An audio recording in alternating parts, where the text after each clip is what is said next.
Breaking news చూస్తున్నాం. Vallabhaneni Vamsi అక్రమాలపై AP ప్రభుత్వం SIT ఏర్పాటు చేసింది.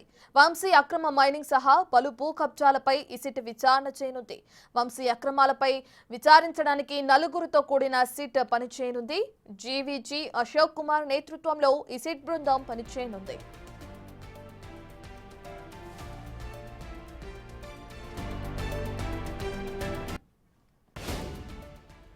రైట్, ఇక గన్నవరానికి సంబంధించి టీడీపీ ఆఫీస్ పై దాడి, అలాగే అక్కడున్న కంప్యూటర్ ఆపరేటర్ ఎవరైతే ఉన్నారో సత్యవర్ధన్, అతని కిడ్నాప్ కేసుకి సంబంధించి ఇప్పటికే వల్లభనేని వంశీని ఇంతకు ముందు మనం అరెస్ట్ చేయడం, దానికి సంబంధించిన విచారణ కొనసాగడం కూడా చూస్తున్నాం.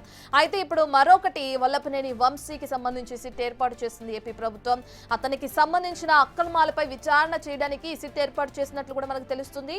ఇక వంశీ అక్రమ మైనింగ్ సహా పలు భూ కబ్జాలకు పాల్పడ్డారని చెప్పి కూడా ఇక దానికి సంబంధించి విచారణ చేపట్టాలని చెప్పి ఈ సిట్ ని ఏర్పాటు చేసింది ఏపీ ప్రభుత్వం. వంశీ అక్రమాలపై విచారించడానికి నలుగురితో కూడిన సిట్ పనిచేసే అవకాశం కనిపిస్తుంది. ఇక సిట్ పనిచేయనుందని కూడా మనకు తెలుస్తుంది.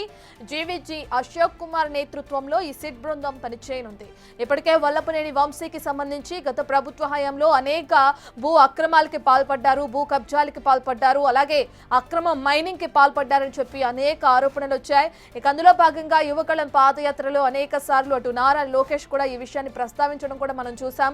ఎవరైతే అక్రమాలకు పాల్పడుతున్నారో వాళ్ళందరికీ కూడా కఠిన చర్యలు ఉంటాయి, మేము అధికారం చేపట్టిన తర్వాత అని కూడా చెప్పారు. అందులో భాగంగానే ఇప్పుడు అక్రమాలకి సంబంధించి సిట్ ఏర్పాటు చేసింది ఏపీ ప్రభుత్వం. దానికి సంబంధించిన విచారణ కొనసాగే అవకాశం కనిపిస్తుంది.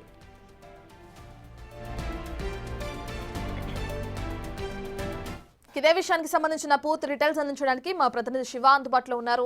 రైట్ శివ, మనం చూస్తే ఇప్పటికే ఆల్రెడీ ఒక కేసును ఎదుర్కొంటున్నారు, ఏదైతే టీడీపీ ఆఫీస్ పై దాడి కానీ అటు సత్యవర్ధన్ ని కిడ్నాప్ చేసిన విషయానికి. సో మళ్ళీ ఇప్పుడు కొత్తగా వంశీకి సంబంధించి భూ కబ్జాలు, అక్రమాలకి పాల్పడ్డారు, మైనింగ్ కి పాల్పడ్డారు అని చెప్పి కూడా సిట్ ఏర్పాటు చేస్తుంది ఏపీ ప్రభుత్వం. అయితే ఎంతమంది సభ్యులు ఈ సిట్ లో ఉండనున్నారు? విచారణ ఎప్పటి నుంచి ప్రారంభమయ్యే అవకాశం కనిపిస్తుంది శివ? మొత్తం మీద చూసుకుంటే వల్లభనేని వంశీకి సంబంధించి కూడా ఆయన చేసిన అక్రమాలు, అవినీతి ఆరోపణలకు సంబంధించి ప్రభుత్వం సీరియస్గా ఫోకస్ పెట్టింది.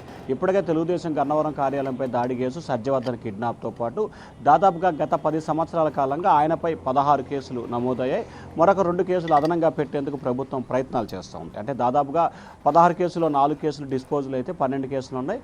ఆల్రెడీ ఇప్పుడు యాడ్ అయిన కేసులతో 2, మొత్తం 14 కేసులు ఆయనపై నమోదైనాయి. వీటన్నిటిపై సమగ్రమైన విచారణకు ఆదేశిస్తూ ప్రభుత్వం కఠిన చర్యలు తీసుకోవాలని చెప్పి కూడా భావిస్తూ ఉంది. దానిలో భాగంగానే ప్రస్తుతం ఏపీ సర్కార్ వల్లభనేని వంశీ వ్యవహారానికి సంబంధించి కూడా కఠిన చర్యలు తీసుకోవాలని చెప్పి కూడా భావిస్తూ ఉంది. ఏదైతే ఏలూరు రేంజ్ ఐజీ నేతృత్వంలో సిట్ ఏర్పాటు చేసింది కూటమి సర్కార్, దీంట్లో 6 సభ్యులతో కమిటీ నియమిస్తూ కూడా విచారణకు ఆదేశించింది. ఈ కమిటీకి సంబంధించి కూడా మొత్తం దాదాపుగా 195 కోట్ల రూపాయలకు సంబంధించి అక్రమాలు, ఏదైతే మైనింగ్ సంబంధించి ప్రభుత్వానికి రాయల్టీ చెల్లించకుండా అక్రమాలకు పాల్పడ్డట్టు కూడా ఫిర్యాదులు వచ్చినాయి. దీనిపై విచారణకు ఆదేశించిన ప్రభుత్వం కూడా పూర్తి స్థాయిలో నివేదిక నిగ్గు తేల్చాలని చెప్పి భావించారు. చట్టం తన పని తాను చేసుకుపోతుందని చెప్పి మొదటి నుంచి కూడా కూటమి ప్రభుత్వం చేస్తుంది. దానిలో భాగంగానే ప్రస్తుతం ఈ జీవో నెంబర్ 39395 అని విడుదల చేసింది. దీనికి సంబంధించి చూసుకుంటే ప్రధానంగా ఏలూరు ఎస్పీ శివకిషోర్, తూర్పుగోదావరి ఎస్పీ నరసింహకిషోర్లను నియమిస్తూ ప్రభుత్వం ఉత్తర్వులు జారీ చేసింది. దాంతోపాటుగా మొత్తం భూ కబ్జాలు, అలాగే అక్రమ మైనింగు, ఆర్థిక నేరాలు, ఎక్స్టెన్షన్ కేసులు, వీటన్నిటికి సంబంధించి కూడా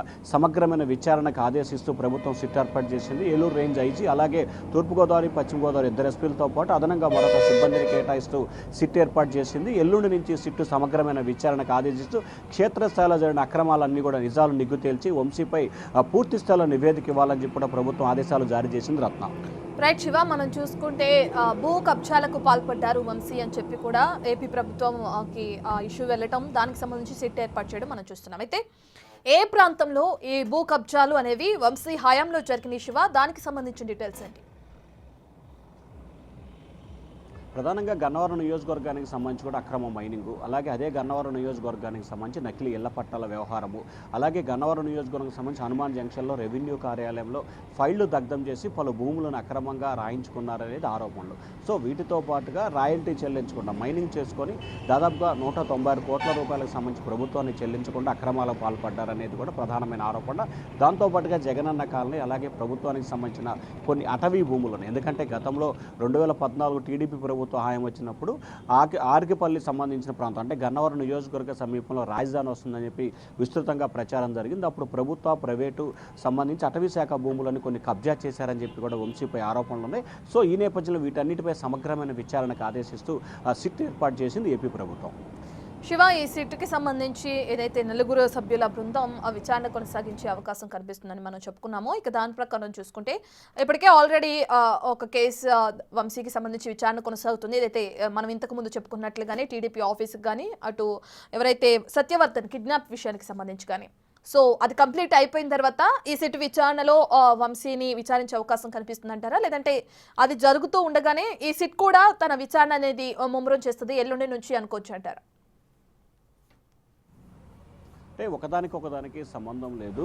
ఏ కేసుకు ఆ కేసే. ప్రధానంగా చూసుకుంటే ప్రస్తుతం మనం ఒక అంశాన్ని గమనించుకోవచ్చు. ప్రస్తుతం సత్యవర్ధన్ కిడ్నాప్ కేసుకు సంబంధించి కూడా వంశీ విజయవాడ సబ్ జైల్లో రిమాండ్ ఖైదీగా ఉన్నారు. దానికి సైమల్టేనియస్గా గన్నవరం తెలుగుదేశం పార్టీ కార్యాలయం దాడి కేసులో ఈరోజు పోలీసులు పీటీ వారెంట్ జారీ చేశారు. రేపు ఎల్లుండిలో ఆయన కోర్టులో కూడా ప్రవేశపెట్టబోతున్నారు. సో ఇప్పటికే రిమాండ్లో ఉన్నారు. మళ్ళీ దానికి సంబంధించి రేపు ఎల్లుండో మరొక 14 రోజులు రిమాండ్ విధిస్తారు. ఆ తర్వాత సిట్కు సంబంధించి కూడా ముందుగా అసలు ఎక్కడ ఏం జరిగినాయి, ప్రభుత్వానికి వచ్చిన ఫిర్యాదులు ఏంటి, కూటమి ప్రభుత్వం అధికారంలోకి వచ్చిన తర్వాత గన్నవరం నియోజకవర్గానికి సంబంధించిన పలువురు ప్రజలు, స్థానికులు, పార్టీ నేతలు తెలుగుదేశం పార్టీ కేంద్ర నిర్వహించిన ప్రజా దర్బార్లో వరుసగా ఫిర్యాదుల పరంపర కొనసాగింది. వీటన్నిటిపై ఎక్కడైతే ఫిర్యాదులు ఉన్నాయో దాదాపుగా 150 పైగా కూడా వంశీపై ఫిర్యాదులు వచ్చినట్టు తెలుస్తోంది. ఈ ఫిర్యాదులన్నింటినీ కూడా సమగ్రంగా క్షేత్రస్థాయిలో అక్కడ జరిగిన ప్రాంతానికి వెళ్ళి విచారణ చేపట్టి దాన్ని నిజాలు నిగ్గు తేల్చిన తర్వాత అవసరమైతే వంశీని సంబంధించి విచారణ చేసే అవకాశం కనిపిస్తోంది. కానీ ఇప్పుడైతే మాత్రం వంశీని విచారణ చేసే అవకాశం కనిపించలేదు. పూర్తి స్థాయిలో నివేదిక పూర్తి చేసిన తర్వాతనే అప్పుడు వంశీని ఈ కేసులో అరెస్ట్ చేయడమా లేకపోతే ఆయన విచారించడమా చేసే అవకాశం కనిపిస్తుంది. ఆ తర్వాత ప్రభుత్వానికి నివేదిక సమర్పిస్తే ప్రభుత్వం ఎటువంటి చర్యలు తీసుకుంటుందో దానికి అనుగుణంగా సిట్టు తన నివేదికని సమర్పించబోతా ఉంది. Ratna. Thank you Shiva, thank you for the update.